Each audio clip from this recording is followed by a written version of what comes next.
Greetings, friends. Thank you for listening to The Hands of History, a production of the Society of Massage Archives, the only nonprofit dedicated to preserving the history of massage and bodywork. Because of people like you, the Society of Massage Archives exists. An archive is more than a collection of old papers and objects. It is a deliberate, organized effort to preserve history, the records, stories, and voices that would otherwise be discarded, damaged, or lost to time. Thanks to our Founders Club, 50 individuals who stepped up to help build the foundation for preserving the history of massage therapy, SOMA's work is now underway. That support has made it possible for us to begin safeguarding the stories, documents, and artifacts that have shaped our profession. But preservation isn't a one-time act. It's ongoing work. We're building something lasting. Whether it's digitizing collections, expanding access, or integrating historical knowledge into practice and education, SOMA is demonstrating how massage history matters. As a 501c3 nonprofit, we are working towards a dedicated, professionally maintained archive, one that protects our past and makes it accessible for future generations. If you believe that massage therapy's past deserves long-time care, access, and stewardship, we invite you to become a recurring contributor. Whether it's $20 a month or any amount that feels right to you, every gift, big or small, goes a long way in fulfilling our mission. Your monthly contribution helps sustain SOMA's operations year-round, so history stays alive and available for everyone in our community. History doesn't preserve itself. People do. Learn more about becoming a recurring supporter today at societyofmassagearchives.org. The views and opinions expressed in this podcast do not necessarily reflect those of the Society of Massage Archives. These reviews and commentaries represent the recollections of the host and guests, and as such are subject to the occasional slight inaccuracies. The content here is for informational and educational purposes only. You should conduct your own historical research when determining the veracity of any statements made within. Greetings and welcome to the Hands of History podcast, a production of the Society of Massage Archives, where we delve into the rich tapestry of massage therapy's past, explore its evolution, and share the stories that have shaped this vital practice.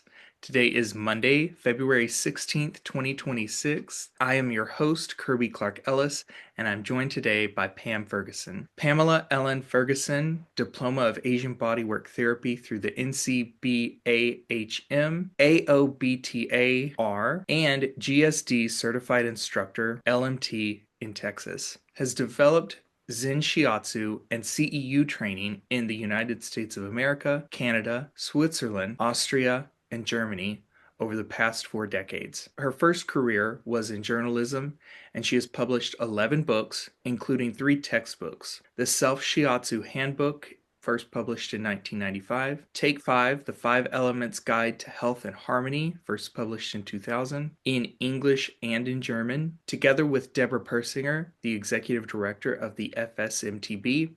Pam co-edited the anthology Sand to Sky, Conversations with Teachers of Asian Medicine, first published in 2008. Pam is also the Asian Bodywork Therapy columnist for the monthly Acupuncture Today. Pam is finalizing co-editing an anthology on PTSD, PTSI, with Randall Sexton, a psychiatric nurse practitioner. In 2000, Pam formed a team with colleagues representing their national organizations to successfully remove shiatsu, Traeger, Rolfing, and reflexology from Texas massage therapy laws. Pam is a former national board member of the AOBTA, the American Organization for Bodywork Therapies of Asia, and currently serves as chair of peer review. Pam had a global upbringing, is a dual national citizen of Britain and America, and currently lives in Austin, Texas. She was Dean of Asian Bodywork Therapy at AOMA, Graduate School of Integrative Medicine from 1996 to 2004, and recently she donated her teaching archives to the H.J. Lucher Straart Center for Physical Culture and Sports at the University of Texas at Austin. Welcome, Pam. Thank you. Thank you, Kirby. There is a lot to cover in the last 4 decades, it sounds like. Well, thank you. Thank you for bringing me on board. It's an honor. Thank you. Well, it's going to be a special treat for us here at SOMA to delve in a little bit more in Asian bodywork practices and get a better understanding of that from our limited viewpoint of it right now. I want to ask you, though, start at the beginning. What really pulled you into the world of bodywork? Well, it's very interesting. It's one of those situations where the universe came at me. Remember, I'd been a journalist and had written a number of books, and I was living in San Francisco. Now, this is such an extraordinary story. And I can remember a friend of mine had toothache, and I just touched a point on her arm and the toothache vanished. And she said, "Oh, wow." And we were living in Japantown at the time. And she came back with a book on shiatsu. And she said, "I think this is what you need to do to train. You seem to have that knack." And the funny thing is that in my childhood, my mother had severe chronic migraines, and I learned how to nurse her and reduce the pain and so on without really knowing what I was doing from the age of 6 onwards. So what I decided when I moved to New York that I would train in shiatsu as a result of living in Japantown and San Francisco and getting this book. And I thought it would just be a hobby. Well, I completed the whole training at what was then the Shiatsu Education Center of America's, now the Ohashi Institute. And when I'd finished training, they said, Pam, come back and do the teacher training. And that was it. The rest is history. I did the teacher training. They sent me to Switzerland initially to teach because they were opening up centers with former students in different cities in Europe. And after teaching in Switzerland, I then taught in Germany and then taught in Austria. And that continued annually, literally until COVID. And prior to that, I'd also been teaching in Canada, in Montreal. When I was living in New York, I would go up on the train every month and teach classes then. Initially, of course, it was all curriculum because this was a whole new field. And then later on, it was wonderful to be able to develop a lot of CEU training in trauma, in working with cancer patients, working with children. And also, this will interest you, Kirby. I actually was the first person to introduce training in health for men. Okay. And I introduced this at the acupuncture school where I was teaching at the time, and my male colleagues felt too embarrassed to do it. So I said, well, if you guys won't do it, I will do it. Here I am, the feminist on board. And, the reason why, Kirby, and stop me if I'm going on too long, is that my male students were coming to me with all their problems. And I said, why aren't you going to Dr. Wu and Dr. Wang and Dr. Her and so on? Oh, Pam, we couldn't possibly talk to them about these things. So I had everything from hardened testicles to problems to depression to mood swings, the works, Kirby, that they didn't feel comfortable going to their male professors with. So this is crazy. So I put together a whole weekend workshop. And the interesting thing was, when I first started teaching it in Europe, my very dear and former student, Klaus Metzner in Munich, who had already started the school by then, said, Pam, I'm going to translate your workshop so that I can learn about all these techniques that you've introduced here so that I can continue teaching it. So that was one. No, that was very, very gratifying, but it was funny the way it kicked off, though. And I feel honored that my male students felt so free to come to me because I become a mama figure. We often find ourselves coming to the wise women of our time. I think you're right, because first of all, we don't judge. And secondly, we, especially those of us who are slightly more mature and have been around the practice a long time, nothing surprises us. I mean, I've heard everything. I've heard everything. Oh, boy. And there's no shyness. And I love it, Kirby. I mean, I just feel so honored when they came to me. But I thought, oh, wow, there's a great need here in our medicine because there is so much emphasis on women's ailments and women's problems and menstrual problems and fertility and pregnancy and so on and so forth. And I'm looking down all the lists of topics that various schools teach. Heavy emphasis on women's issues. It would be hard to find something that says men's issues. And in fact, and I went into the bookshop, one of the major bookshops here, and I said, you've got a whole stack here on women's health. Where's your stack on men's health? And she said, oh, you'll probably find that under sport or bodybuilding or something. And I said, no, there's a great need here for you to do. And a lot of the books on men's health, in fact, have been written by women, interestingly enough, except the men who've been through prostate cancer, like Michael Korda of Simon & Schuster. I think he wrote a book called Mano Mano, which I recommend to everybody. But he was one of the first because he'd been through prostate cancer. And, prostate cancer is huge. Tell everybody, I mean, my dentist, my practitioner, and all my students and everything, for goodness sake, make sure that men are going for their PSA. Absolutely. Yeah. No, absolutely. And I love that you aren't shying away from conversations that maybe don't get as much attention and awareness. I want to kind of circle back to your origin story, Pam, especially because it sounds like an international identity is really what has shaped your career here. I found it very interesting. You were actually born in Chihuahua, Mexico, right? Yes. Mm-hmm. You grew up in Africa, and now a dual citizen of the UK and the United States. I'm wondering if you can talk about maybe some influences that you've picked up from the many different places, and yeah, if you think that's played a part in your career and who you are right now, Pam. Oh, absolutely. That's a great question. Thanks. And let me explain the reason why I've had such an eclectic upbringing. My father was a geologist. He was a UT Austin graduate, and he played tennis for UT Austin, believe it or not. And my mother was from Cornwall, also from a mining family. My father was a geologist, so they met in the mining world in Africa, believe it or not. And the reason why I was born in Mexico was in World War II, because he wanted to join the services after Pearl Harbor. So he came back to his family in Texas, and they said, "Oh, you've got mineralogical expertise. We need you down in Mexico to mine for the war effort." And that's why I was born there. I mean, that's how ridiculous it is. And after that, he worked actually with the Marshall Plan. So we were all over Canada and so on. And then my mother wanted to go back to Cornwall to kind of re-establish herself after the war and so on. So that's why we were there. And then we went back to Africa again. And I returned to England in the 1970s, actually. And then came back to the USA. So it's a very eclectic upbringing. But the good thing about it is that I can teach in any national group, with a very good interpreter, of course, if the languages are unknown to me. And I feel very easy with any international group and with people who are also binational. So it makes it very easy. And especially when you're teaching body work globally, you immediately sort of plug into the different cultures. I mean, for example, in Germany, they're used to a very formal way of training. And then I come in like a tsunami. Uh-oh.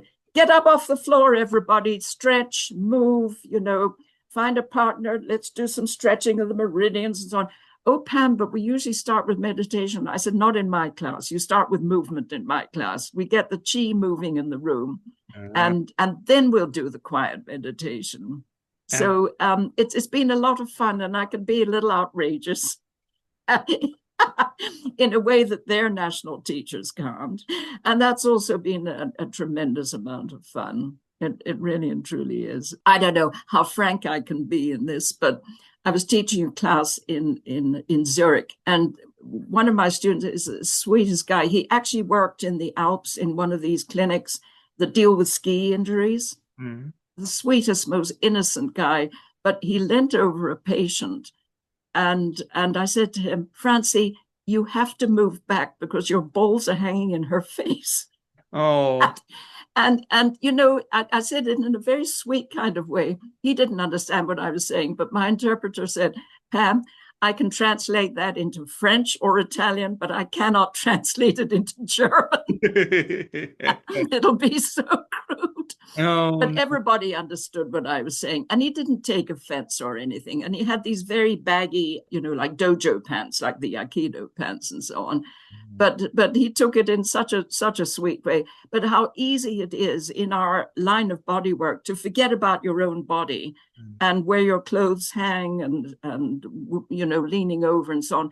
And I'm very, very fussy about that in our work, because especially if you're dealing with people who've been through trauma or sexual trauma or anything, you have to maintain a very respectful distance and work with chi, nothing forceful, nothing sudden. And you have to make sure they feel comfortable in the room in terms of the layout of the room. There's so many subtleties involved in this work. And this is very much part and parcel of Asian Bodywork Therapy, and particularly my field of Zen Shiatsu, that we come in with a very strict dojo type of training where we're very respectful of the space in which we work. And we work with chi energy, first of all, to create a harmony in that space, and at the same time around the receiver as well. We're never forceful, we never move at them too fast, and we almost like slow motion, like a Tai Chi movement towards the receiver, and very respectful of their limitations, their borders and boundaries, and their requests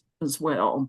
So that is very much part and parcel of it. But I couldn't resist telling you that story. I can certainly understand, and feel free to be as frank as you'd like to. today. good. Thank you. Thank you for giving me that license.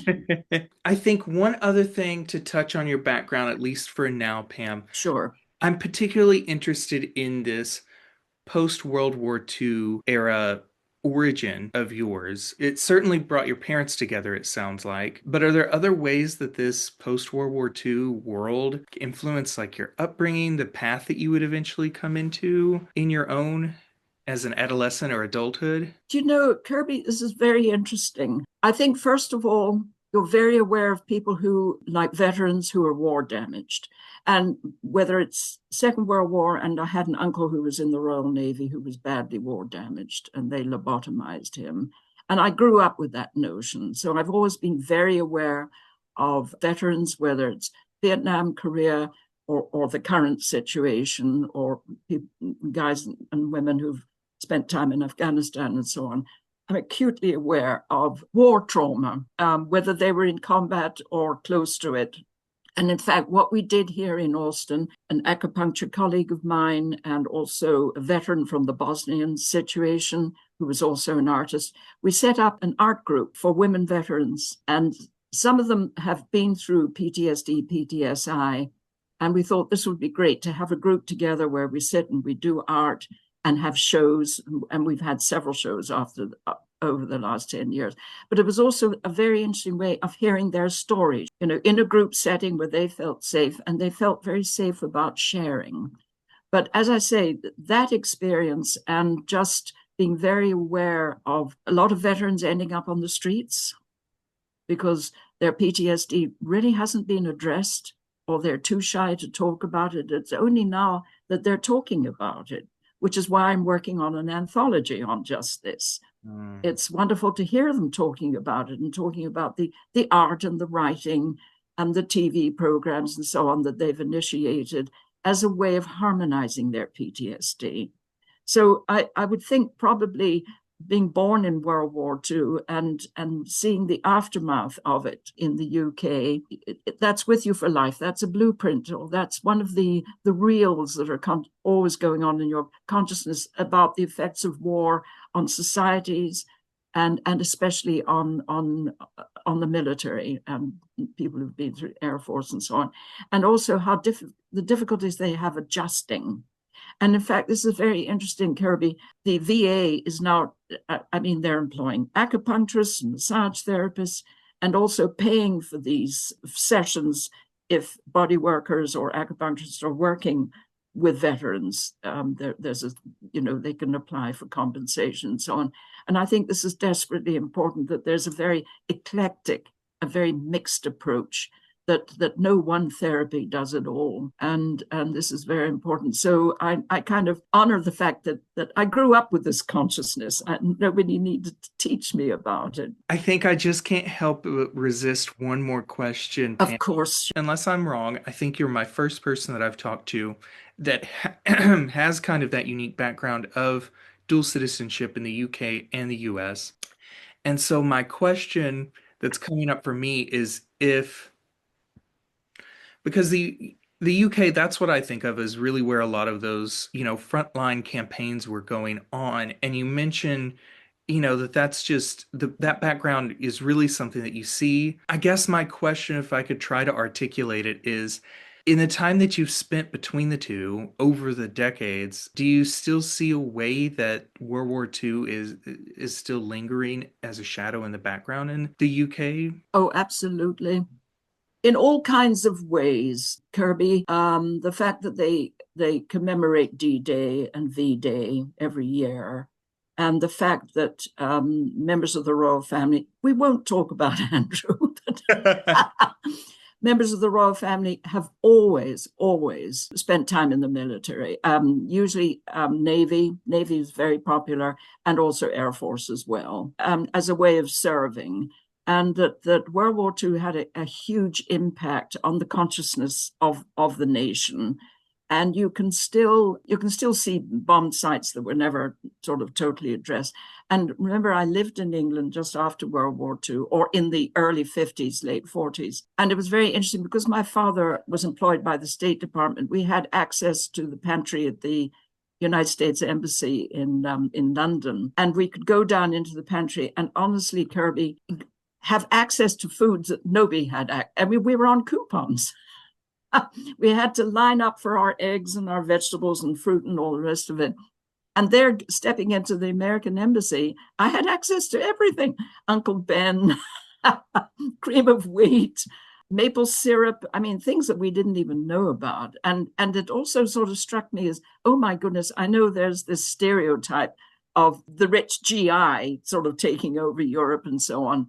But it sort of hit home to me then that everybody else is struggling, but I had access to all these incredible foods at the American Embassy. So those kind of contrasts kind of hit me very early on. And you know, I was just doing my first schooling and everything. But England, yes, I mean, for example, I don't know if you follow James Herriot, the veterinarian who worked in the North Country in England and wrote these wonderful books, All Things Bright and Beautiful, and All Creatures Great and Small, about his time as a country veterinarian.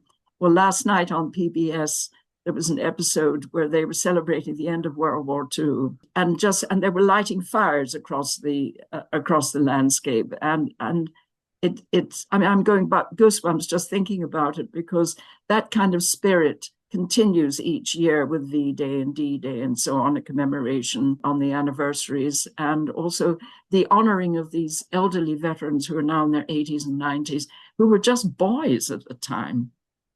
And that kind of breaks my heart when I think of 18 and 17-year-old boys being subjected to those appalling warfare, you know, that affects your whole life. And those who were first into the camps, the American forces and units that were first to liberate the camps, the concentration camps in Europe, and the devastating effect on them.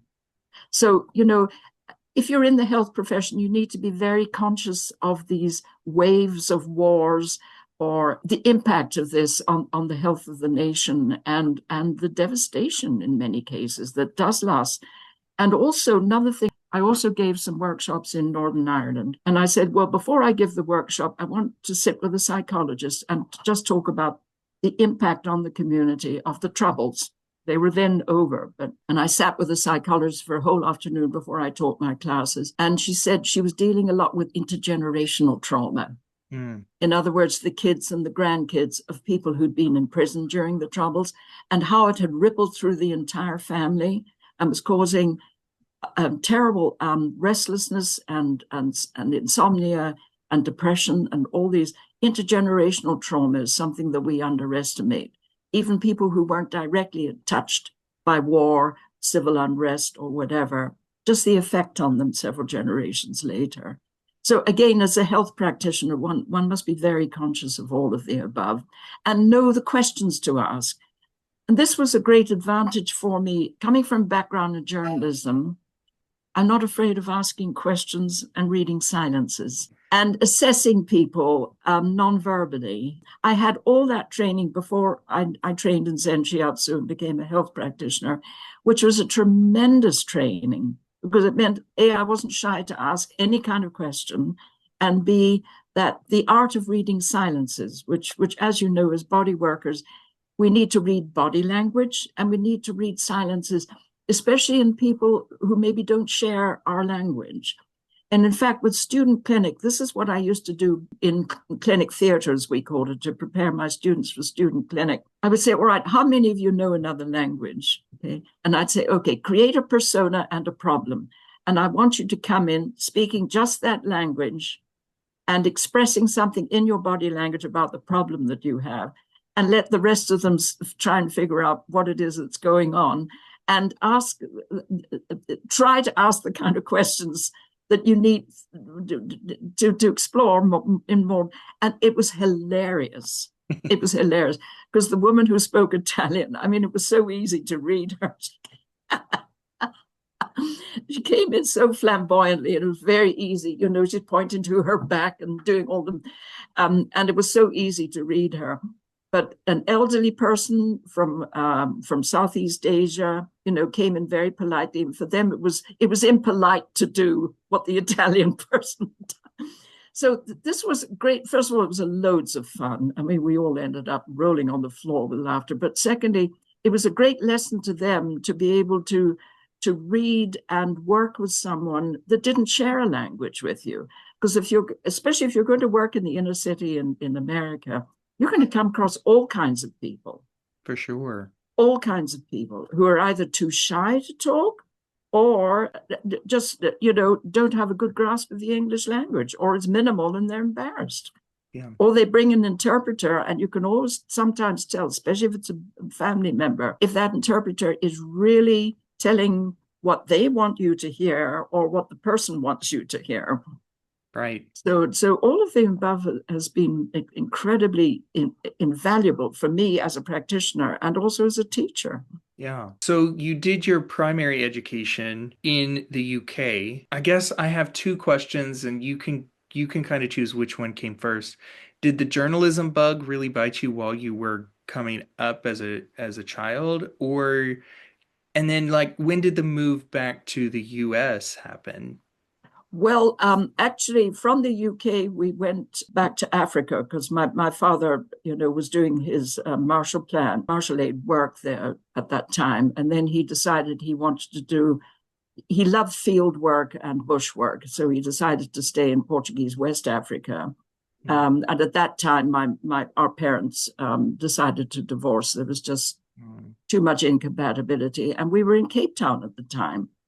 So I went to an Episcopal boarding school. I was at a convent for a while and then Episcopal boarding school. My brothers were all at St. George's Cathedral School in Cape Town, which was the essence of a lot of the anti-apartheid movements with Tutu and so on. So it was a very vigorous time of challenge. And I was at school, did my high school there and university, but I dropped out of university. I had terrible exam phobia and went to Johannesburg, and that's how I got into journalism. I always knew I wanted to write books and so on. So this sort of almost happened because I needed a job. And then from there, I went back to London in the late 1960s, and I was on the Times of London at the age of 22, because I was one of the very few women of my age group who'd had experience in industrial journalism, business journalism.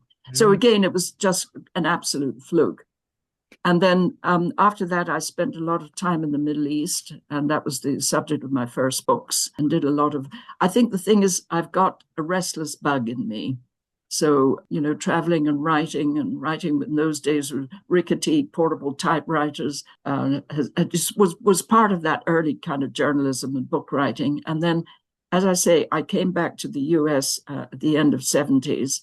And that's when I started my shiatsu training. As I say, quite by chance, not thinking it would become a second profession, but it did.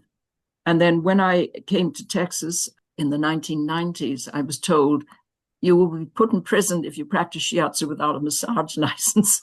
For sure. So I said, all right, I'll go to a massage school. And that was a lot of fun. I 3 months out of my time and $3,000. And I had a great time there. But I said, one of the reasons why I'm doing this is once I've got my LMT, I'm in a very good position to say that none of what I learned at massage school had anything to do with what I've been teaching for the last 10 years. And so that's why in the year 2000, when the sunset regulations came up and they were looking at massage laws, I created a group with, I was the representative for the AOBTA by then. So I linked up with my Traeger, Rolfing, and reflexology colleagues, and we formed a group. And we were at every legislative meeting, and we got to know the people at then the Department of State Health Services who were dealing with the changes in the law. And we were able to extricate ourselves from massage therapy laws. The advantage was that we were all also LMTs. So we knew how to speak for both, and really what we did was to establish a situation where anybody who wanted to practice our particular professions had to be members of the national professional associations, but were no longer required the LMT. But it was very interesting for me because I was teaching at an acupuncture school, and a lot of massage therapists go into acupuncture later on, which is, a great segue. And it also taught me how to teach them as well. And I loved that because I would say to them, don't attack the work table as though you're going into combat. Go towards it with chi, and not only that, you're going to save your thumbs, your hands, your fingers, and your wrists from this terrible strain that all of you suffer from. if you do some Tai Chi beforehand, and we do before each class, we do Chi exercises. Not only to establish the energy in the room, but to establish the energy in your hands and touch as well. And it kind of transformed their massage therapy practices as well. And it also, as they said, it saved their wrists and hands. They weren't getting those awful pains at the end of the day. One of my students said she would actually place her hands in bowls of ice at the end of a workday. I said, it's not necessary, So little sort of subtleties like that. So as I say, my LMT training gave me a great insight and a great legislative push too, as well. So I'm very pleased about that. Yeah. Let me ask you, Pam. Sure. So you were in San Francisco whenever this friend of yours had a toothache. You also came across this book on shiatsu. Right. I guess what made you jump all the way to the East Coast to get New York training in shiatsu bodywork? Well, it's interesting. I was working on 2 books at the time, and my publisher was in New York. And so that drew me back to New York. I wrote a book about a work of fiction about the tobacco industry, based a lot on my journalism and my activism against the tobacco industry when I was working in London. So again, my worlds were beginning to come together, and I did my shiatsu training, published the book, and then the publisher said to me, it was Athenaeum, New York. My publisher said to me, well, you've done this sort of expose of the tobacco industry, but done it as fiction. Now do on the liquor industry. So I did, and I had to research, prohibition and everything. And that also got me into the effects of alcohol on health and so on and so forth. And also the impact of prohibition politically in America was very interesting. So I did my training while publishing both and working on both those books in New York. And that was great because they encouraged us during our training to work on as many people as possible. And I do this as well with my students. I say, I don't care what you work on your dogs, your cats, your grandparents, your neighbors' children, and so on. And if ever you see anybody in the street having difficulties or anything, I said, your work doesn't just stay within the 4 walls of a clinic room, but in fact, your world is in the community, and how important this is. So once I'd done my training and I was actually teaching, I started to develop little specializations like insomnia, cycle to patients at night after teaching at 9 o'clock and work on people, because I said it's important I work on you at the end of the day so you can fall asleep. So that's how that all worked out. So sort of half my life I've lived in the US. And of course, all my Ferguson family is here. My father was American. So I've got cousins in California and North Carolina. I have cousins in the military and an uncle who was in a general, and my niece is a former military as well. So I also have that double insight into veterans and veteran families, which has been very valuable. Sounds like you've always got a place to lay your head around with the family lady. Absolutely. Let me ask you, so you went to, correct me if I've got this wrong. Sure. But for your shiatsu training, you went to the Ohashi Institute, or what would have become the Ohashi Institute? All right, I'm going to share a little bit of my own background, Pam. Please do. I went to a massage therapy program here in Arkansas, and it was well and above the minimum requirements for licensure in Arkansas. So part of the extra hours that we had was we did Tai Chi, more as a care for self than it was any sort of, any other use of it. And then we also had a class several hours in shiatsu. Now, I am by no means an expert, certainly not in comparison and contrast to you, but I believe our instructor there, Valerie Wanzover, also attended the Ohashi Institute. And the name is familiar. Is it?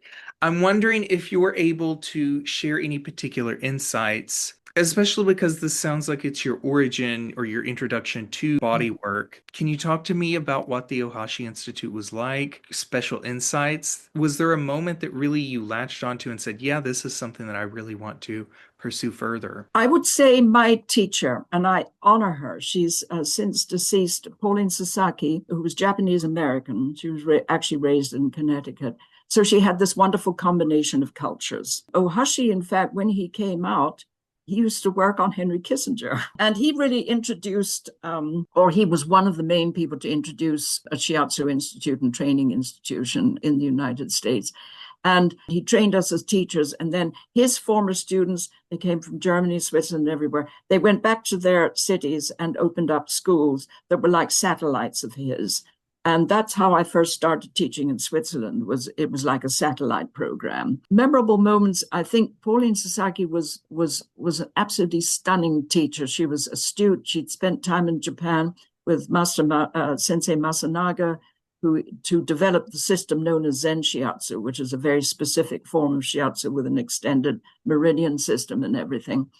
And she was very astute and very fair and a beautiful teacher. She also became a very close friend. And she also trained us very much in what I call the dojo tradition, where you take your shoes off at the door and you bow. And there's a kind of a sense of stepping from the outside world into a very specialized kind of framework. You didn't chew gum and eat fries. But there was a certain way of behaving and a kind of formality in the way you moved and everything. Shiatsu is a very close brethren of or sister of Aikido.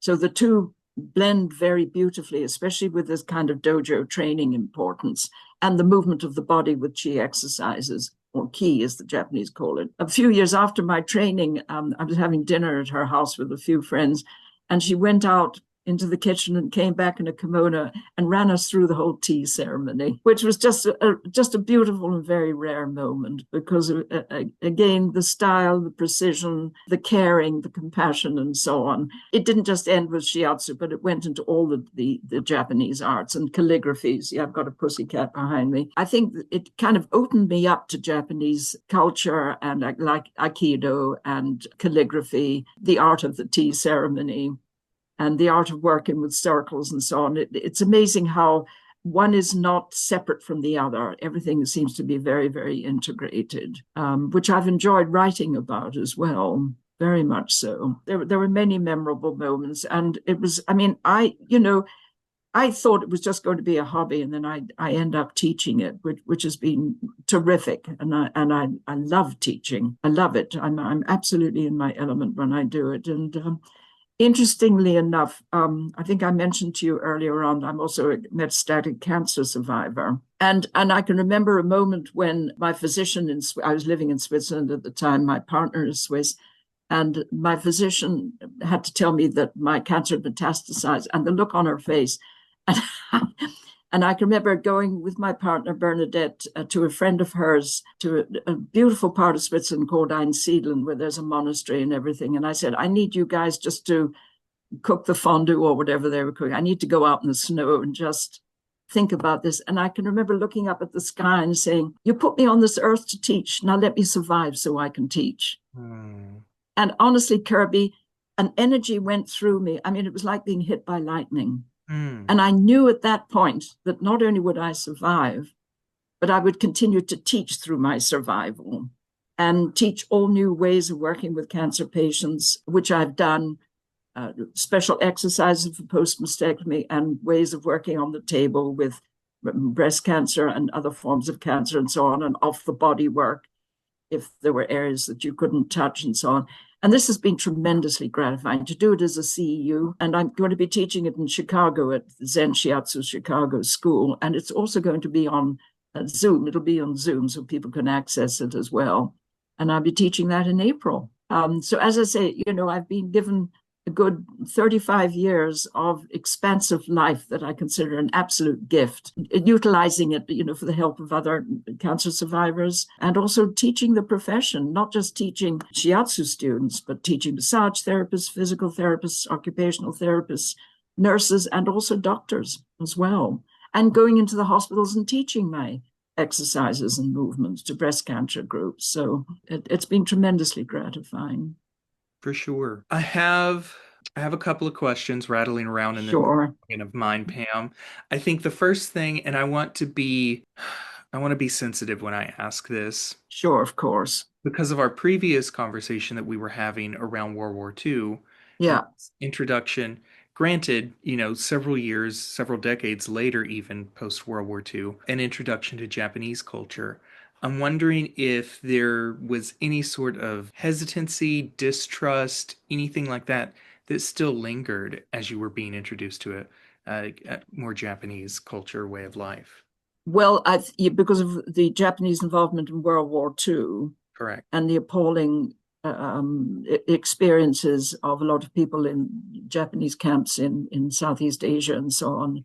Horrible. It's that horrible realization of an incredibly accomplished culture, and yet at the same time the distortion of it, during war and so on, and how to reconcile it. After Hiroshima and Nagasaki, I mean, that had a devastating impact on Japanese culture. And Kirby, I think that's the reason why in my training in Shiatsu, which was the end of 70s, early 80s, not so long after World War II, we were told never to work on cancer patients. Yeah. And I sort of sat with that for a long time. And I thought the reason for this is Japan has been through Nagasaki and Hiroshima. They're still examining the after effects of radiation on health, on cancer, and so on. And I think for that reason, they gave us a kind of hands-off warning or recommendation. I don't think it's the same today. And I have certainly exploded that from the 1980s onwards. I've said, this is nonsense. This is an area where people do need body work, and they need very specific kind of body work. And you're not going to promote the cancer or expand it by doing this. But I think that was what, and the karma involved in Nagasaki and Hiroshima, I think is still being felt today. And they recently had, what was it, the 80th anniversary in 2025 of Hiroshima and Nagasaki. And it was very moving to watch those ceremonies. Very moving. Not that you want punishment on a nation, but it's the same thing with Germany as well. And I always tell my students when I go into a German class, you guys, it's your parents' and grandparents' generation, but you were born into a culture with the most heaviest of karmas. And don't underestimate the work you're doing with chi energy, with light, and with peace to try and address that, to try and create some kind of harmonization, how important it is. Never to deny it or to say it's nothing to do with you, but to realize that the ground that you're working on, that you're walking on, and the people that you're working on, and so on, to have that kind of cultural sensitivity. The awful part about Nagasaki and Hiroshima, it was that it was civilians who were damaged and killed, thousands, and that's the sad part about it. In the same way, when the forces bombed Dresden in Germany, it was the civilians who were affected. So that's also a very poignant note to remember after wartime, is the number of civilian deaths, children, babies, people who had absolutely nothing to do with the war. So yes, this has really given me a great insight into Japanese culture, all sides of it. And I think it is pretty horrifying to see the extremes of culture and beauty contrasted with the appalling behavior in wartime and the genocidal tendencies as well. It's horrifying to grow up with those two realities. And I'm afraid World War II has given us that, and current wars as well, current conflicts. Look what's going on in Gaza. So one's tremendously sensitive to all of that. For sure. It's a beautiful answer, Pam. And I think one thing that makes me reflect on is the complexity of humanity, how two dual and realities can exist within the same culture. Let me ask you this: when you finished your initial Asian bodywork training with the Ohashi Institute, did New York have was there a Asian bodywork or shiatsu license or any sort of formal something that you have to go through in order to practice shiatsu when you got out of it? Right. Well, at that time, and that's why the Swedish Institute took over a lot of shiatsu training. One of my colleagues, Reggie Caesar, in fact, went to work for the Swedish Institute, so that students would get the combination of both. Okay. For a massage license. In fact, I didn't do a massage license there, but I went to work in a group practice with 2 chiropractors. So their licenses kind of covered what I was doing. Gotcha. And that was also extremely instructional. And I loved it because that group clinic kind of dynamic is something that I always recommend to my students as well. Because I learned so much from what worked, which technique worked with what kind of patient and problem. And sometimes we would share patients. So that was tremendously instructional. And then from there, I went to Switzerland and then came back to the US. I was in Boston for a while and then came down to Texas. So that's why I did my LMT in Texas. But getting back to, so I was just practicing in New York for a very few years before I actually had my breast cancer surgery, and then went to Switzerland and did follow-up treatment and chemotherapy and also immunotherapy and so on. But I'm very interested in your school in Arkansas, that you had some shiatsu instruction, because this is something I always try to kind of instill in my colleagues in massage schools, is don't just give people a weekend in it. You know, if you want them to become members of the AOBTA, it's 500 hours of training. Yes, part of the massage training, the A&P and some other, maybe Tai Chi and other components can go towards it. But you need 160 hours of consecutive training in one form of Asian bodywork therapy, whether it's Tuina, medical Qigong, or various forms of Shiatsu or Jin Shindo, and 70 hours of student clinic, in addition to all the other kind of components, and how important that is, how important it is that you don't tell the students that after a weekend of doing Shiatsu, they say they do Shiatsu. They can say they integrate certain shiatsu techniques in their massage toolbox, but not that they do it, you know. So the use of language and terminology and trying to bring people up to speed in the awareness of, and also the value of having training, comprehensive training in both, even if you're going to combine it and do fusion, which is very much a modern word today in music and food and everything. It also can be in bodywork as well. And you know how to blend all of these together and how to use one technique over another where it's appropriate.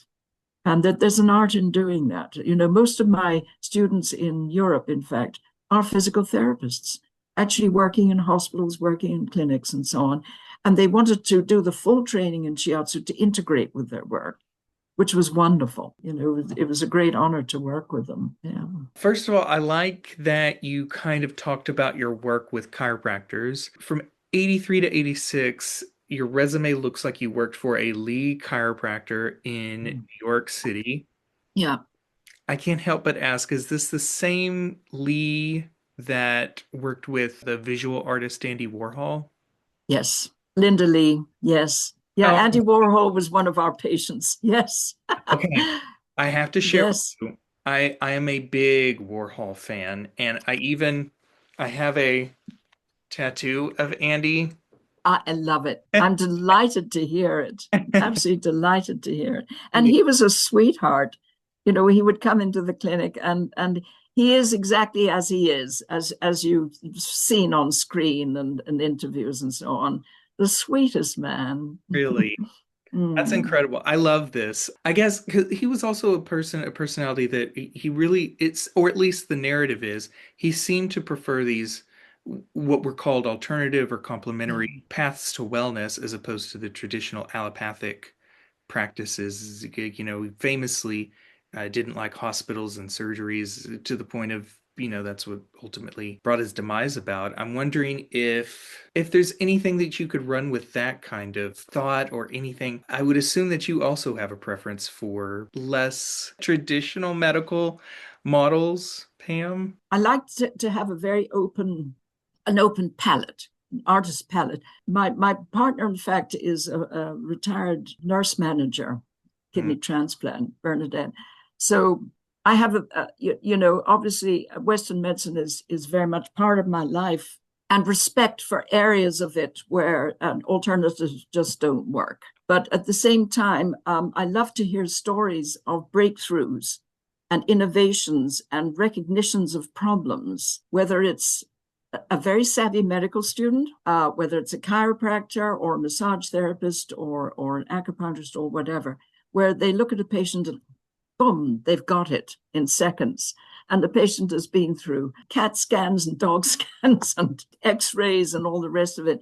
And somebody comes in from the outside with a different way of thinking. And I think that's thrilling for us. That's why I say to all my students, have the experience of a group practice, of getting into a group practice, or get yourselves into the hospital system with somebody you know, and how valuable this is for just that reason, where you share experiences and you share observations and so on. And what you learn from it is absolutely incredible. And I think I mentioned this, during COVID, and because of Bernadette's link to one of the hospitals here in North Austin, St. David's, we were able to go in, set up in the ICU waiting room, and give acupuncture, mainly ear seeding, and massage and tuina and shiatsu, 15-minute sessions to the ICU crews, the ER crews, respiratory therapists, physical therapists, occupational therapists, a surgeon, mainly the RNs, but also the cleaners. Tremendous experience, because we were within a hospital setting for the entire time of our volunteer work, Monday mornings and Saturday evenings, because we also discovered that the night crews were very neglected. Mm-hmm. Volunteer work, or as somebody said, people bring food in, we're left with the crumbs. So I said, no, we must do an evening session.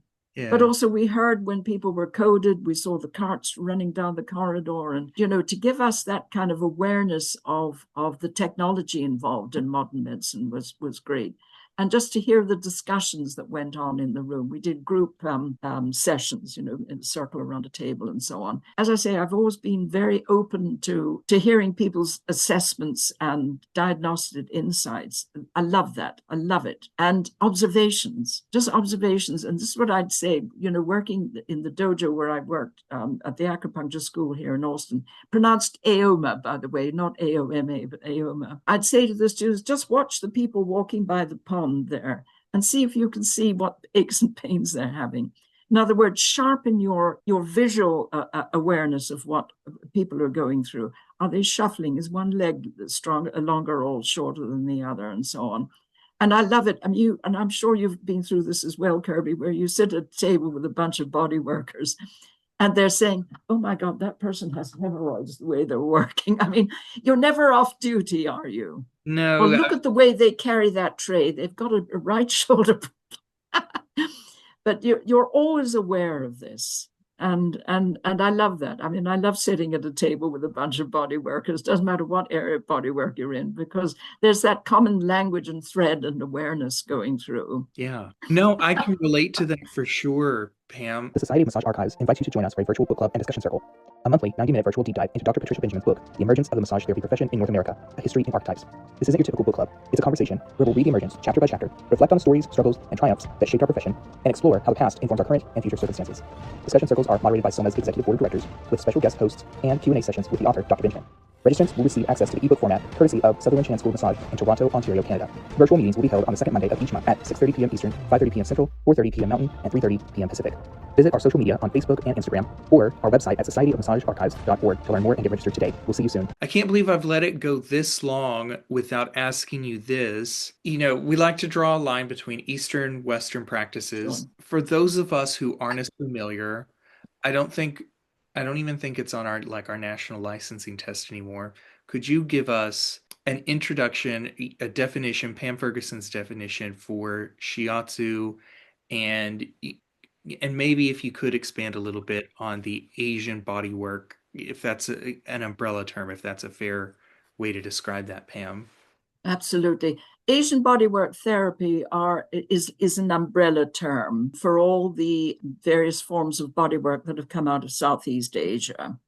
Okay, so it includes tuina from China, it includes Jin Shin Do, which is very much of an American form of acupressure that was created here, various forms of shiatsu depending on the different schools. There's 5-element shiatsu, there's eclectic shiatsu, there's plain standard acupressure. So that is an umbrella term. There are about 15 or more, and they're always growing, different forms of Asian Bodywork Therapy that are encompassed by the AOBTA, American Organization for Bodywork Therapies of Asia. And we have different levels. We have certified instructor, certified practitioner, and registered instructor, various levels. I'm chair of peer review now. I was on the board years ago, but chair of peer review is very interesting because people apply for membership thinking it's just a matter of, I did a weekend at a massage school, and I have to explain to them, well, you can do part of this online, and why don't you contact this teacher in such and such a state, and I can arrange maybe some Zoom classes for you and so on. I think the essence of it is working with chi energy. Okay. Doing the Tai Chi, doing Qigong before you even start working on anybody, and having that sense of chi and that sense of flow and almost sort of kind of slow motion work. And of course, the body is lined up like a railway system or like a bus system. And I always liken everybody, it's like railway lines of meridians go through the body, and the various pressure points are like stations and stops or crossings in the body. So if you have that vision in your mind, you can understand that the body is linked up, and that in fact, if there's pain in the body, sometimes you can work distally because you're working the other end of that meridian. I mean, take for one example, the bladder meridian, which starts here and ends in the little toes. So if somebody has a terrible frontal headache, maybe I'll squeeze the little toe. Do you know, if it's too painful to work around the head and the neck, I can work other parts of the bladder meridian, and it runs down either side of the spine, through the sacrum and the middle of the backs of the legs to the little toe on the outside. So you can sometimes snuff a headache just by putting your fingernail into the end points. And I think that's the interesting part about our work, that often you work distally. And it's funny because the patient will say, but I don't have pain in my toes. My pain's up here. All right, just wait for it. Wait for the moment. Or in fact, learning the art of working the feet and the hands. Also because a lot of meridians run through the feet and the hands, beginnings and ends of different meridians, whether they're yin or yang. And that again, you can relieve a lot of pain. If somebody comes to me in a lot of pain, I'll start working on their feet first. And I'll work using the techniques I learned in massage school, as well as the pressure point work. In Shiatsu, we work with the meridians and we also work with the pressure points, the same as the acupuncturists. And often you can, and this is, teaching acupuncture students was very interesting because I would teach them to stretch an arm or a limb and hold on to a point and then activate and move before actually putting the needle in. And I said the needle would go in like a warm knife into butter. It'll be so easy, and the receiver won't even feel it if you activate the point and you activate the relevant meridian first of all. And it's beautiful because it almost becomes like a dance. Yeah. So that is where kind of Asian bodywork therapy blends very beautifully into acupuncture. And I love it when students do both. And like teaching at acupuncture school was great because I could bring them up to national certification level. And so they could be practicing their bodywork before they actually got their acupuncture license. Made all the difference financially, and also gave them huge experience. In fact, I always tell my acupuncture students that during a crisis like during COVID, the acupuncturists who survived are those with great bodywork skills, who've either been to massage school or done Asian bodywork therapy. And it's extraordinary. That is really the difference between all different forms of Asian bodywork therapy, is that most of them are working with a meridian system, just like railway tracks or bus routes and various stops along that represent different pressure or acupoints that represent different functions in the body. I mean, for example, to give you this large intestine 4, which is a wonderful point in the web of the first finger and thumb. Well, some points have different meanings and different functions, but you have to have that function in your mind when you activate it for yourself or when you activate it for somebody else. For example, when I'm in the dental chair, holding those points helps to relax the jaw, so it can minimize dental pain and discomfort. And I teach my dentists this as well. at the same time, but you have to have that in your mind. Because if you're constipated, that also is a major point. If you're in the dental chair, don't think constipation, Right. So each point, and that's the joy of the pressure points, each point has multiple functions, major functions, but also subsidiary functions as well. And it takes a lifetime of learning. I'm sure. It takes a lifetime, which you probably learned a lot of this in your Arkansas training. Well, if so, it's never bad to have refreshers, especially if you've been away from it for a while, Pam. Yeah, I guess for me, I've always thought of it as it's just a different language for some similar work. Would you go in on that with me, Pam, or am I completely off base there? I think the thing is, there is a subtlety about shiatsu where, let's say there's the muscular tightness. And massage, you're going in, with your friction and your tapotment and all the rest. There's a lot of vigor and movement and action. Whereas we might just hold a point and we might just stretch the limb, you see.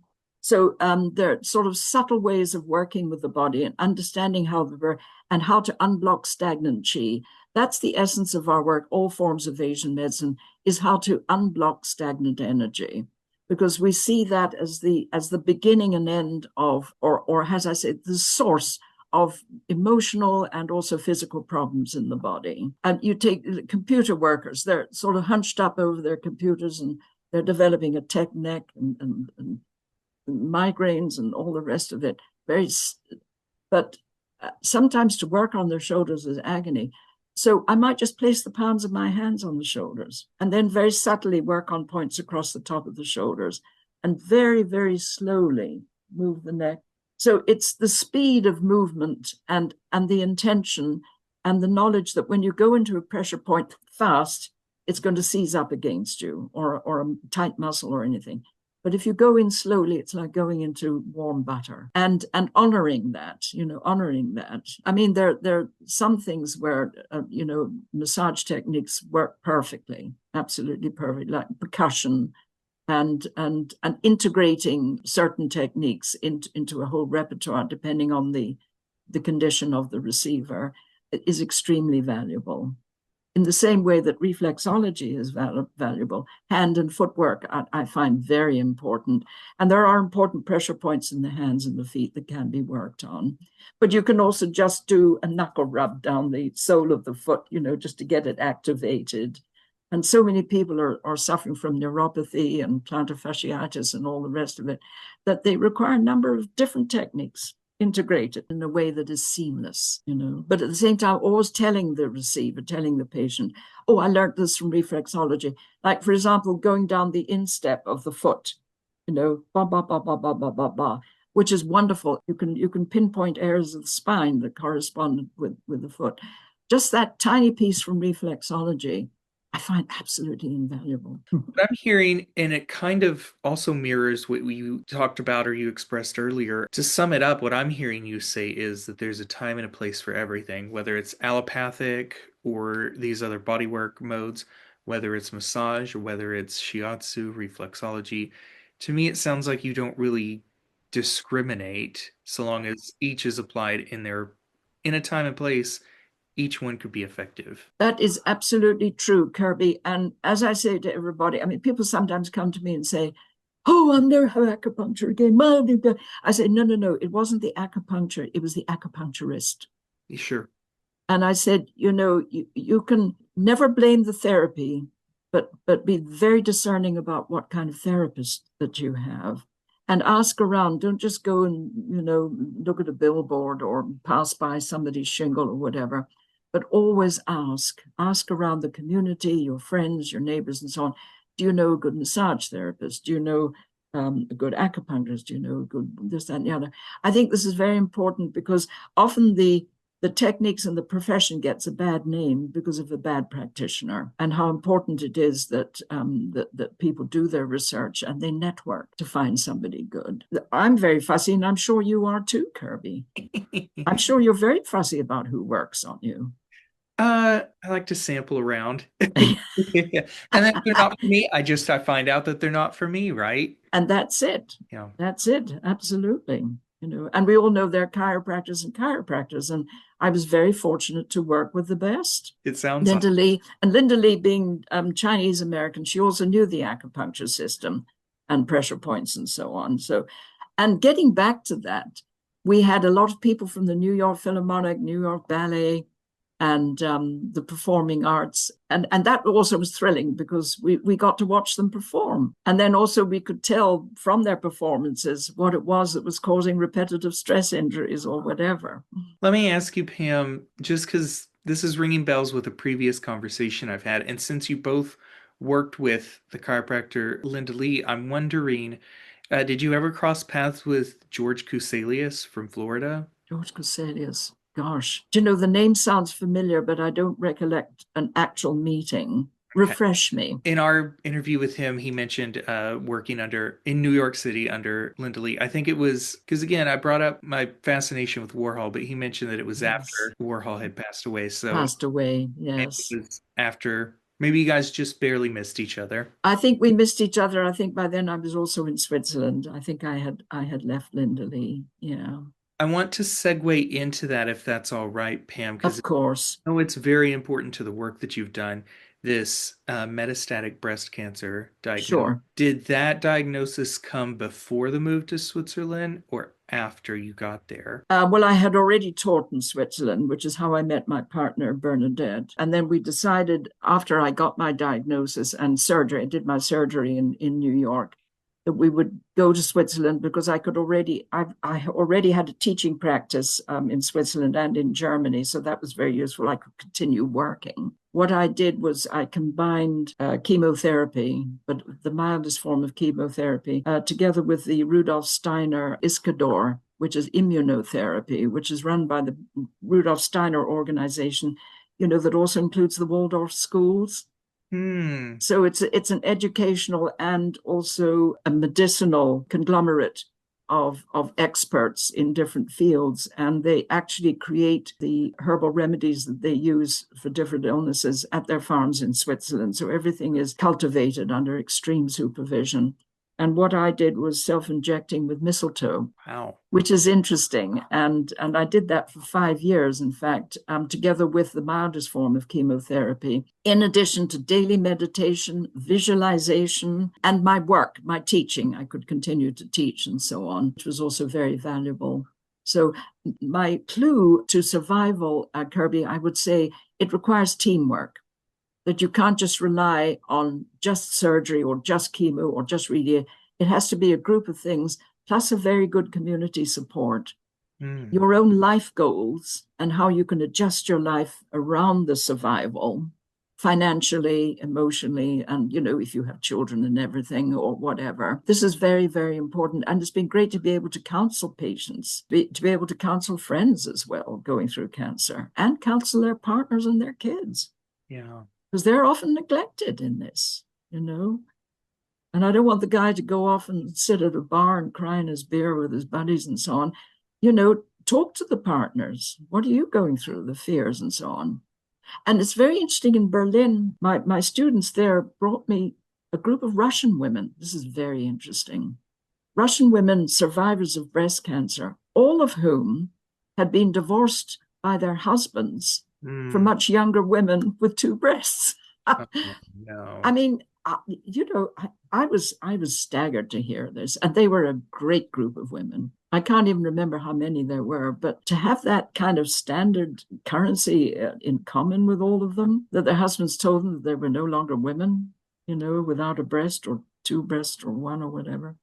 So that in itself was and in fact, I encouraged them to do demonstrations in the street like we did in Boston and we've done everywhere, getting awareness of breast cancer and so on. So that was very instructional. That really and truly was. But as I say, there's always a combination of reasons that produce cancer, and at the same time, a combination of reasons that help you survive it.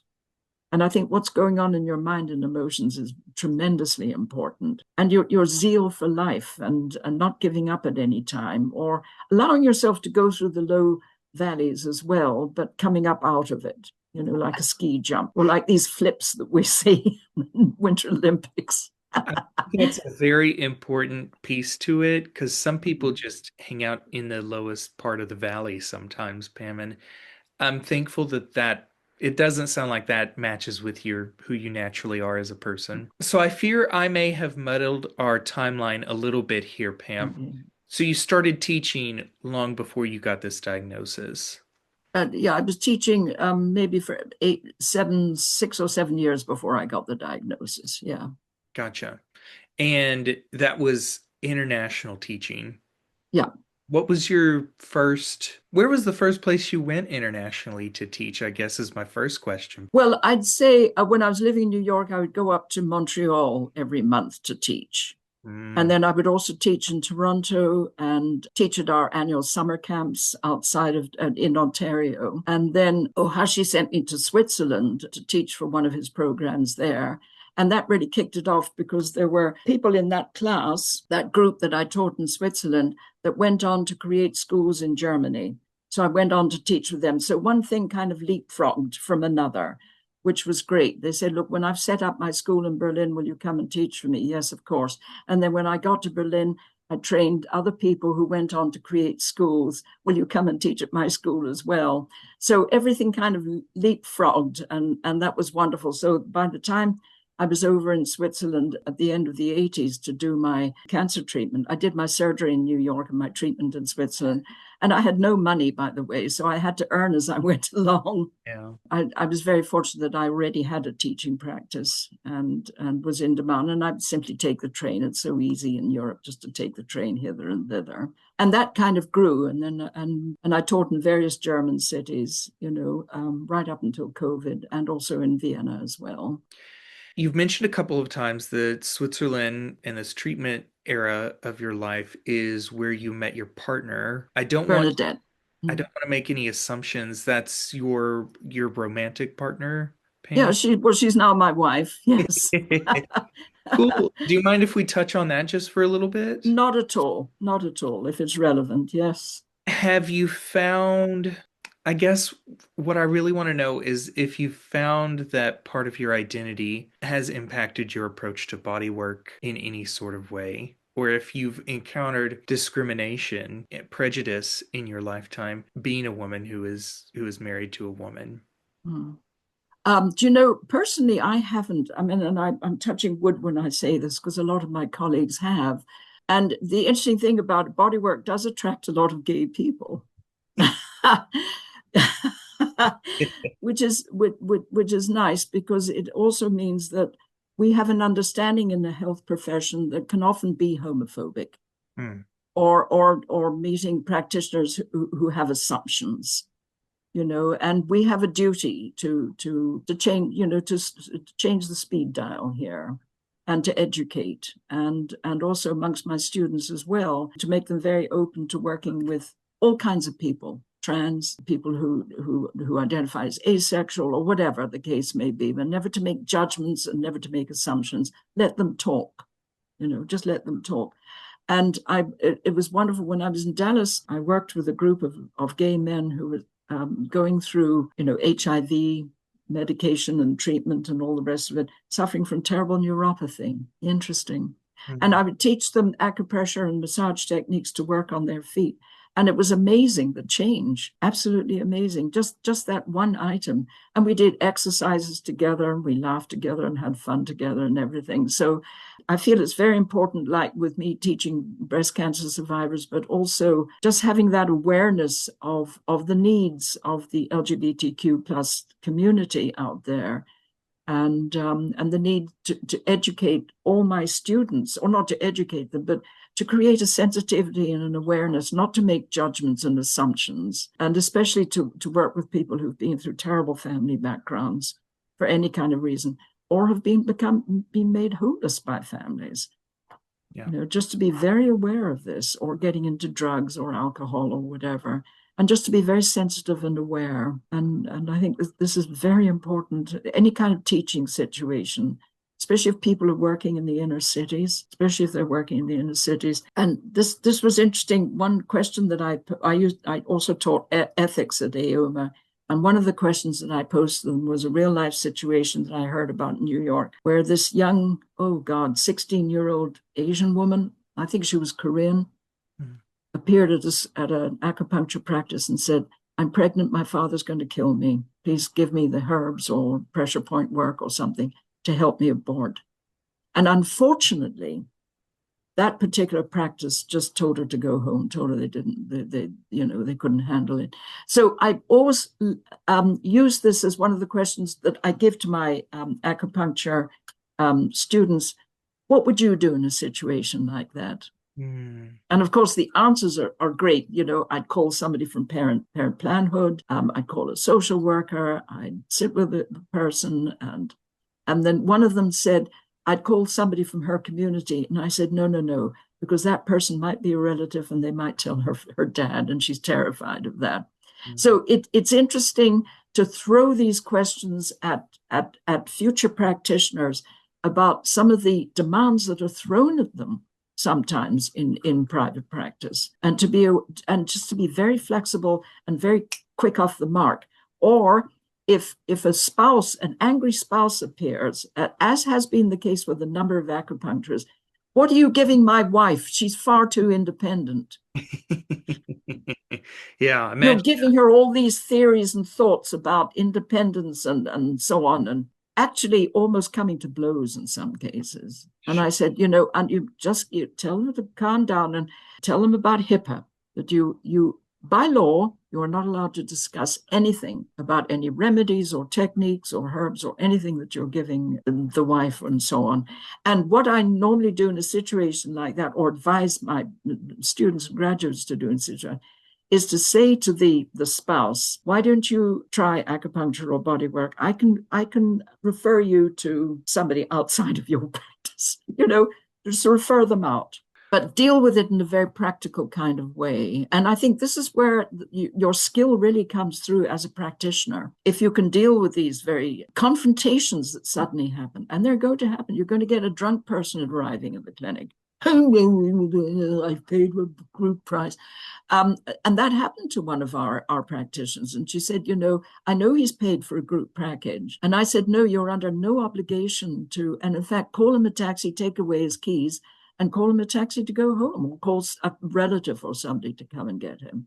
Yeah. But all these things, aren't normally taught in the schools. Right. And that's why, when I was teaching the ethics program, it's very important to throw these real life situations at people who are going to go into private practice and be confronted by this. Yeah. Start thinking about it now before, Now, yes, and how you would deal with it. For sure. Rather than frantic. One case, I had a graduate out in the parking lot calling me, "Pam, help, I've got this really angry husband in the clinic, and he's threatening to smash up my clinic if I don't." And out in the parking lot talking to me. Yeah, people get crazy sometimes with them when they don't understand what we're up to. When they don't understand. Again, I don't want to make any assumptions. No. Are you in remission from the breast cancer? Oh, well, I mean, what are we talking about?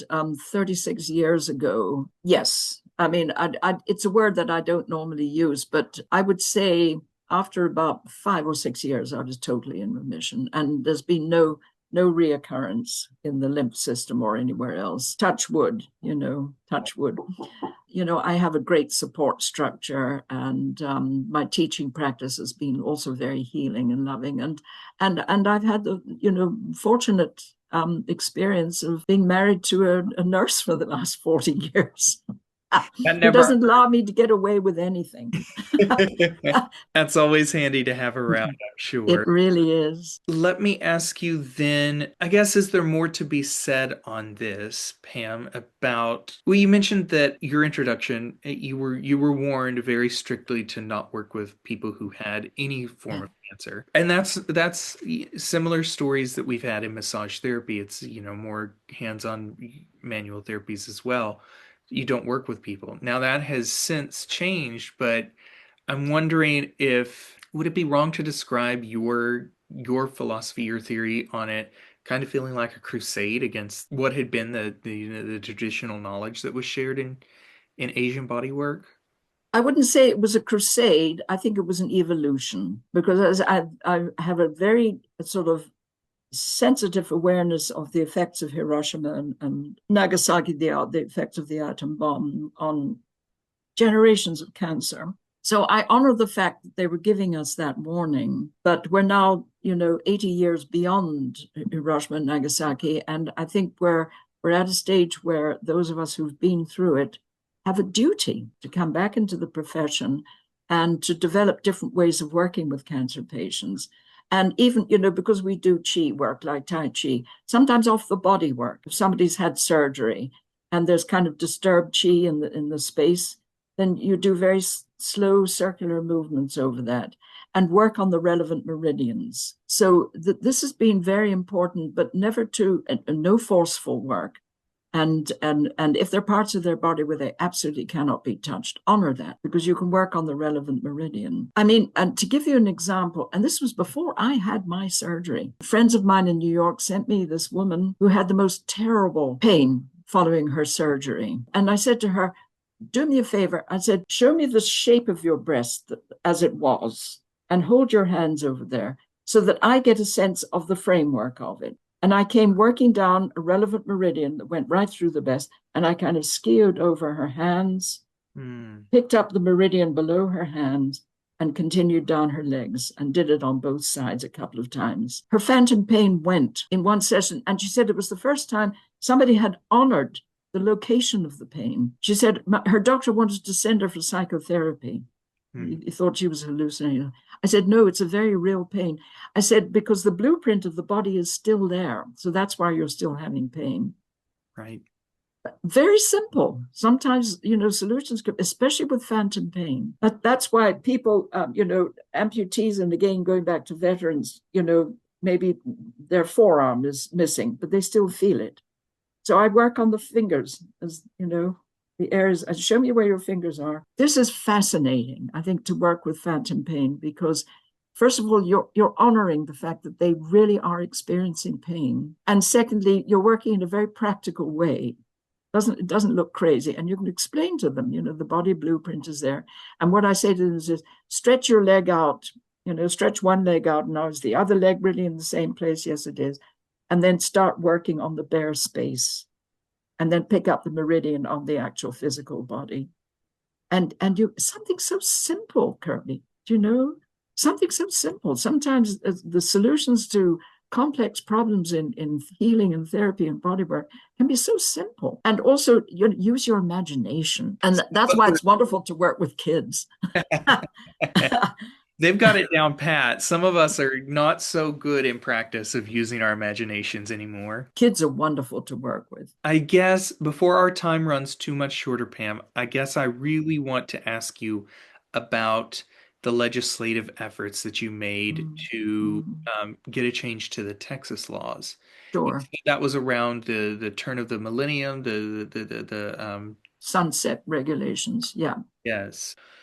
I guess first of all, lay it out to someone with a massage first background. Why did you feel a change to those laws was necessary? And can you talk about how that working dynamic worked between you and representatives from other forms of body? From the other thing. Well, I just called up the representative of Traeger, who's since become a great friend, and Rolfing, also become a great friend, and reflexology, various somatic therapies and so on. I said, let's form a group. And the three of us in particular were Traeger, Bill Scholl, Steve Collins from Rolfing, and I. And we formed a very tight threesome, and we were at every single legislative meeting. In fact, the head of the massage board at the time at the Department of State Health Services, it's now run by a different department. We got to know her, and we got a tremendous sense of mutual respect about what we were trying to do and why, and how we had to literally educate them into realizing we weren't offshoots of massage, but we were standalone professions. And the fact that all three of us were also LMTs carried tremendous weight. And we actually went into her offices and the office of the legal advisor to the State Health Services, and we showed them what we did. And we actually explained to them how, we'd done both training and how one really was not necessary for the other. Useful, but really not necessary. And as a result of that, and in fact, I remember there was one legislative meeting that was very interesting, crowds of people. And I remember Steve Collins of Rolfing stood up and said, if you don't change the law, you could be considered guilty of discrimination. And that changed the legal advisor. And I knew from then that we had won. And as I say, we bonded with the head of the massage department so much that, we had dinner together later and so on. And she said she couldn't have done it without us, because we were very supportive of what she was trying to do and trying to understand of what needed to be done. And we were always super polite. We always dressed in very conventional clothes. We didn't come in with Indian scarves and dangling yin-yang earrings or anything. And even when we had to give reports at the state legislature, you're given a 2-minute pitch and so on.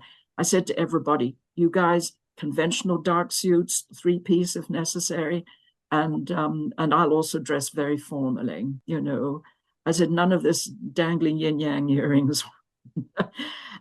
Just look very, very conventional and be very extremely professional in the way you describe the work that we do, so they don't get the feeling we're flakes or esoteric.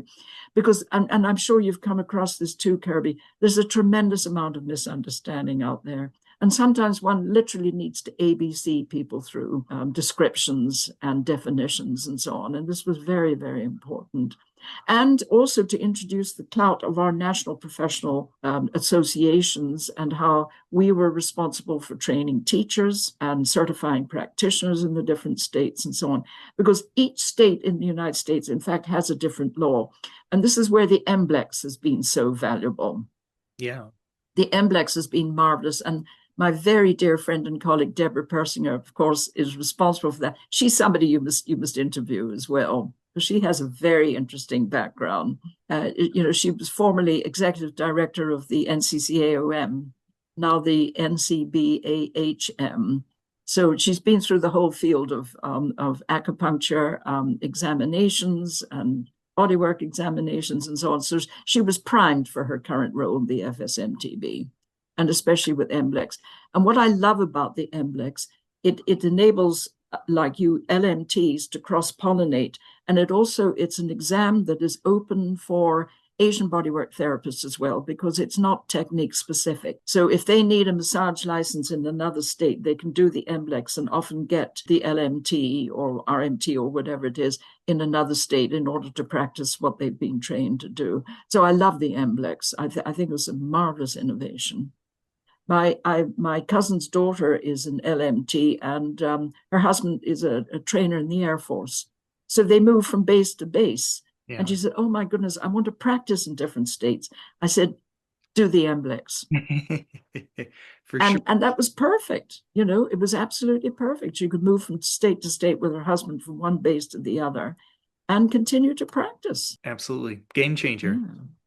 Yeah, really, a total game changer. I guess just a couple of follow-ups there, Pam, if that's all right. It sounds like, I don't want to minimize what sounds like essentially a huge change in the way Texas was licensing and approaching bodywork and lumping Asian practices and other bodywork disciplines into therapy.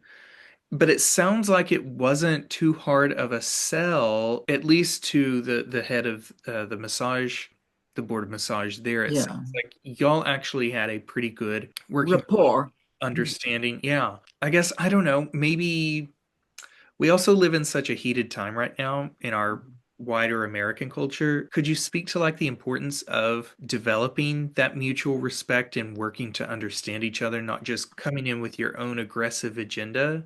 Because it doesn't sound like that is what was going on with the approach that you took. Absolutely not. Personal relationships, getting to know the players that are involved, getting to know them very well, respecting what their position is and what their goal is, and explaining, sending in, briefing notes. This is how our profession, the training of it and so on, is so different from massage therapy. We honor both, we're trained in both.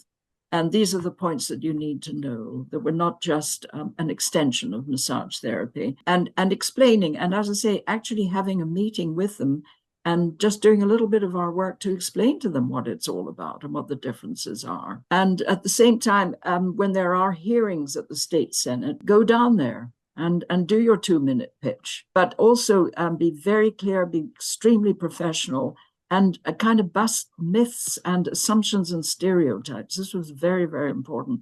That's why I say to any of my students, if you're going down to give evidence or to give your pitch about this and the other, make sure you wear very conventional clothes and make sure you look very neat and tidy. I mean, it just sounds so bourgeois, but it makes a huge difference, Kirby.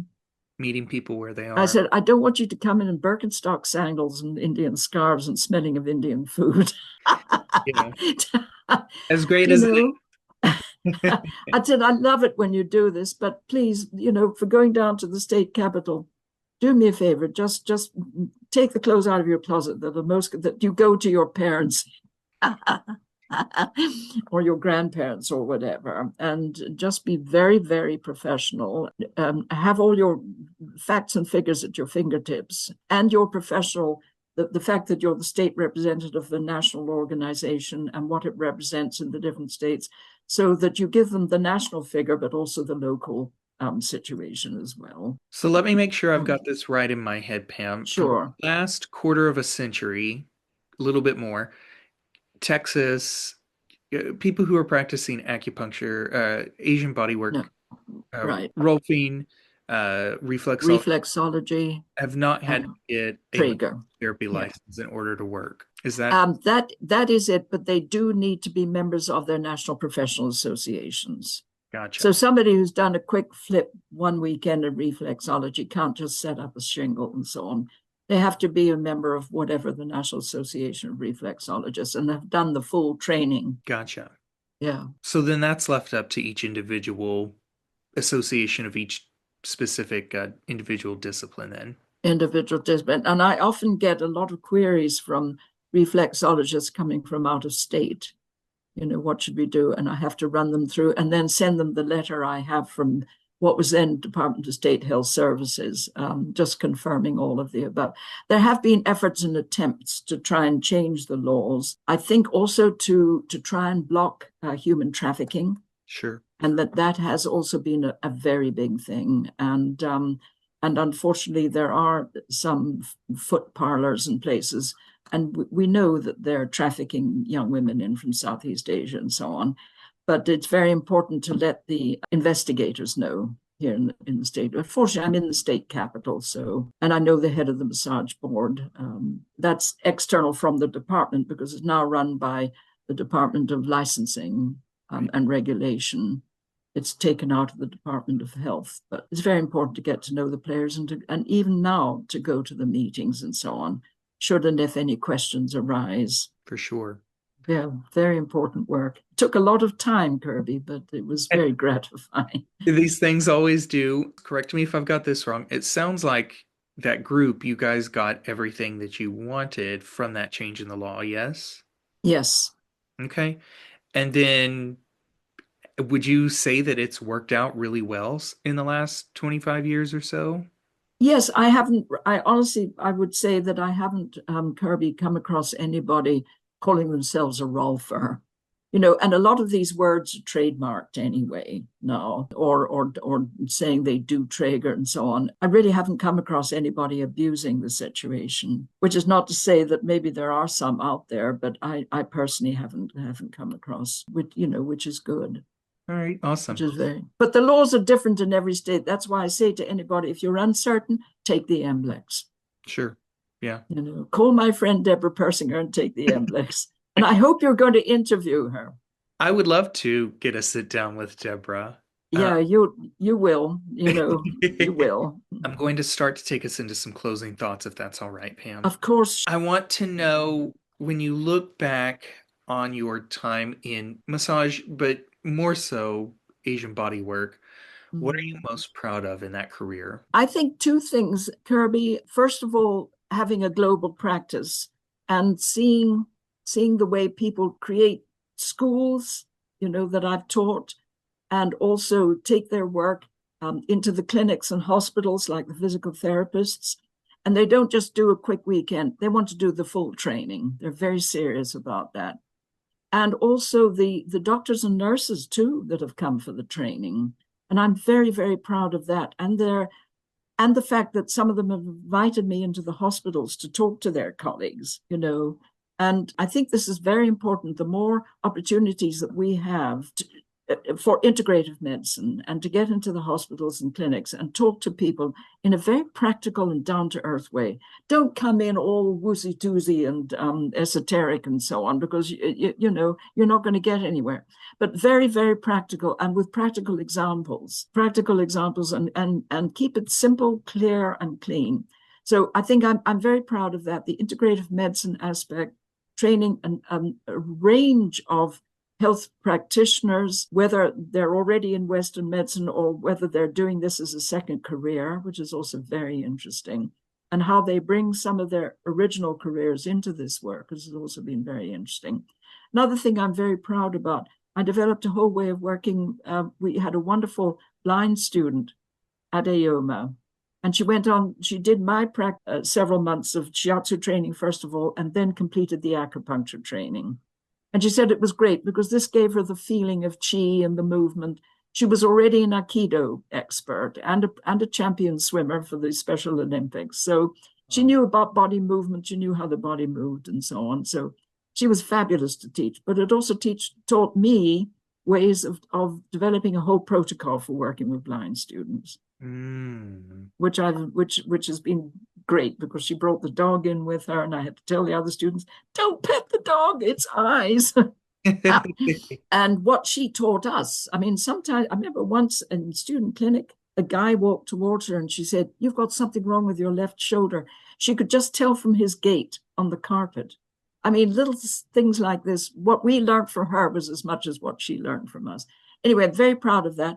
And I'm very proud of the textbooks that I've written. You know, somebody once said to me, create the textbooks you wished you'd had when you trained. And I certainly did that. I mean, with the Self Shiatsu Handbook, the joy of this, Kirby, I got all my friends and my neighbors and colleagues of colleagues, so that all the subjects that I trained in front of the camera with Self Shiatsu techniques are from different ethnic backgrounds.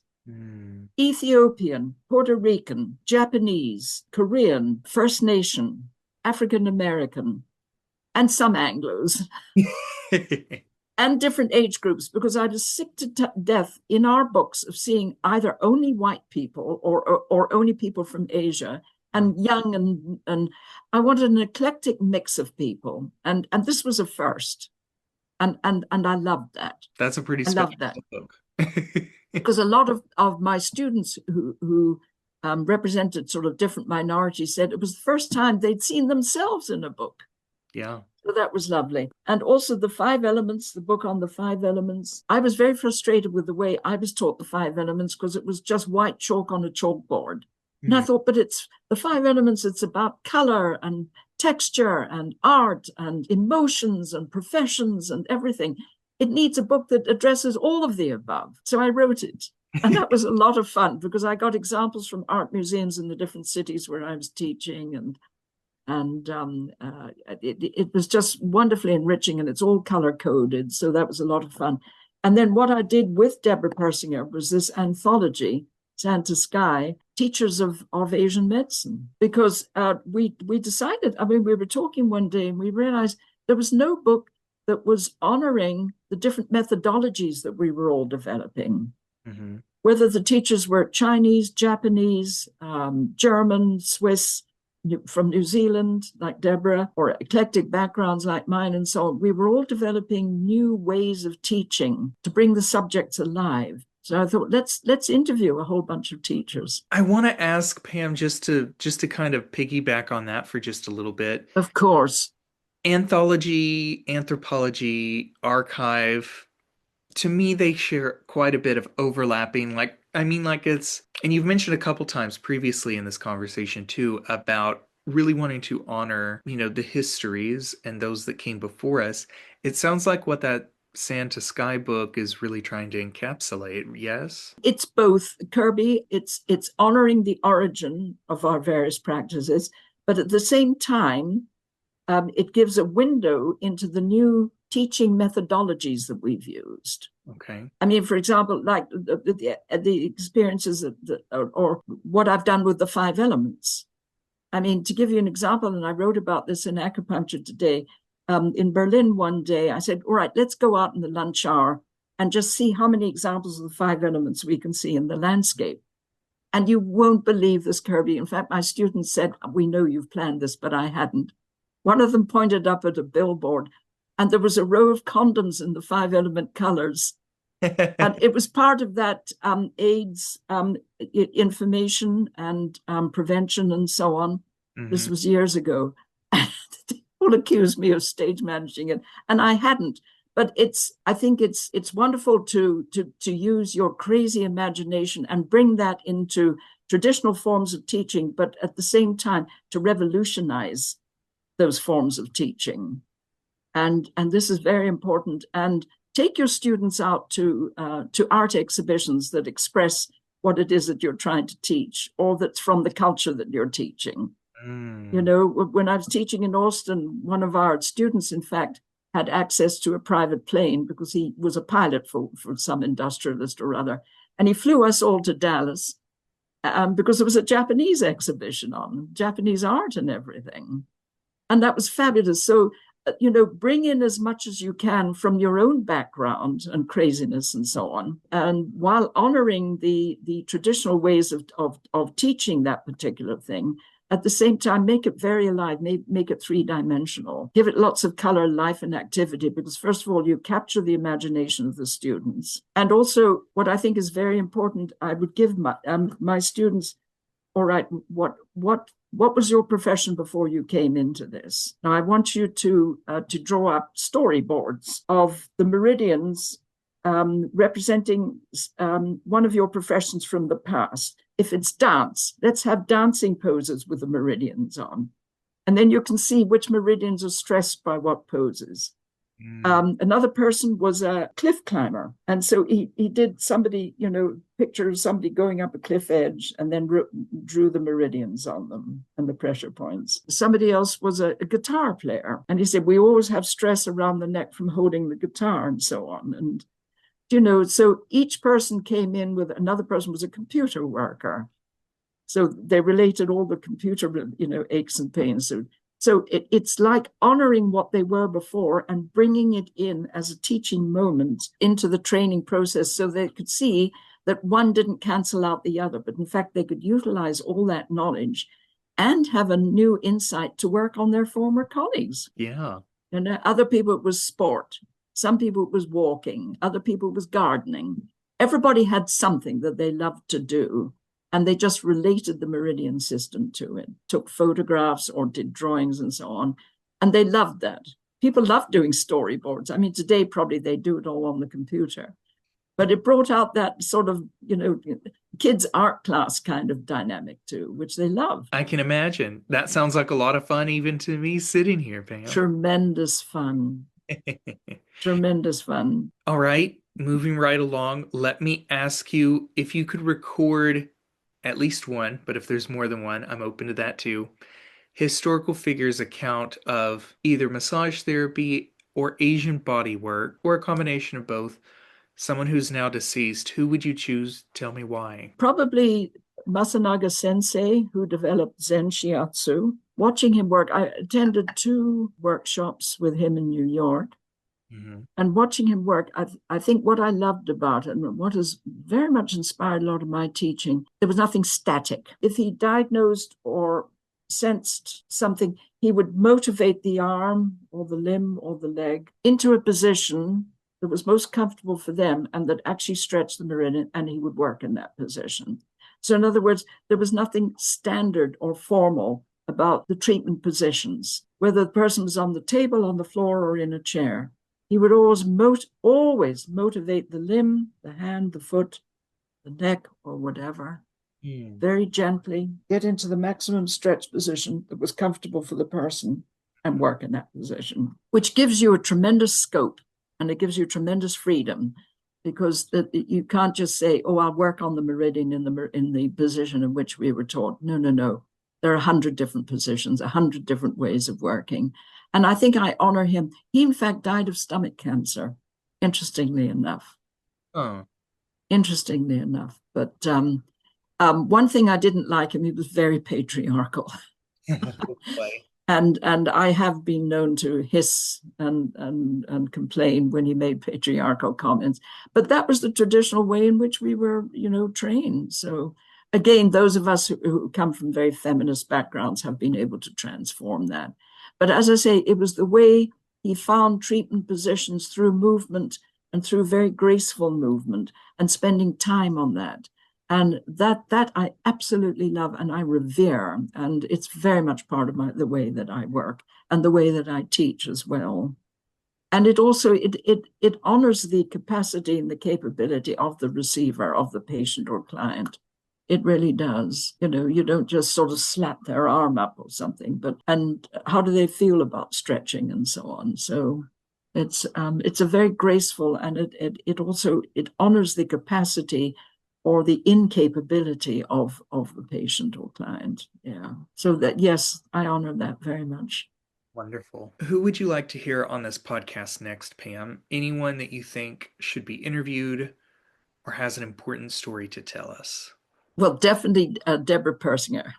Definitely. Absolutely. Very important, and because of her background and experience with Asian medicine and now with massage therapy, and what she was able to do with the MBLEX has been miraculous. Definitely her. Also, Caroline Gerlin, who's the head of the massage board here in Texas. She's a treat. She runs a massage school out of the Dallas-Fort Worth area. I can send you all the contact details if you like. People who've inspired me in the massage profession, David Lauterstein, who ran the Lauterstein-Conway School here.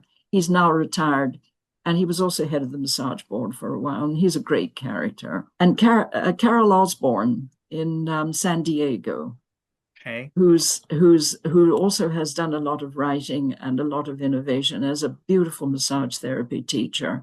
I think she'd be a treat to interview.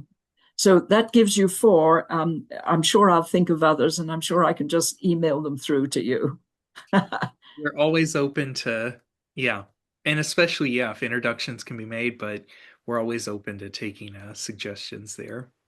All right, our very last 2 notes, Pam. Sure. Before we get out of here and end this, what are you up to these days? How could listeners learn more about your work? Is there a way to connect with you or a way to support what you're currently up to? I know that there is a forthcoming book that you might be excited to talk about. Yes, indeed. In fact, one of my graduates, who's now works as a psychiatric nurse practitioner at one of the Army hospitals in Kansas, Randall Sexton, he said to me 2 or 3 years ago, Pam, why don't we do a book together on PTSD, PTSI? And I said, sure, not realizing 3 years later, we have interviewed 50 contributors. Oh, boy. And we've done it in a similar style to the Santa Sky in a Q&A, which has been tremendous fun. A core of veterans and veteran therapists at the Army hospital, and also a variety of practitioners, a surgeon, nurses, physical therapists, shiatsu therapists, massage, you name it, anybody who has dealt with and has insights into PTSD, PTSI, we've interviewed. The problem was trying to sort of cut it off. I mean, 6 months ago, Randy said it's enough. And I said, no, there are other people that I've got to interview, and this person and that. So we're eventually now in the final production stage, and I'll see you get a copy, Kirby. It should be published within the next month or so, hopefully before mid-year. I say hopefully. But what we have done, Kirby, also that to me is very moving. The front cover is of the peace mural that was done collectively by the art schools in Uvalde to commemorate and honor the people in the school shooting in 2022.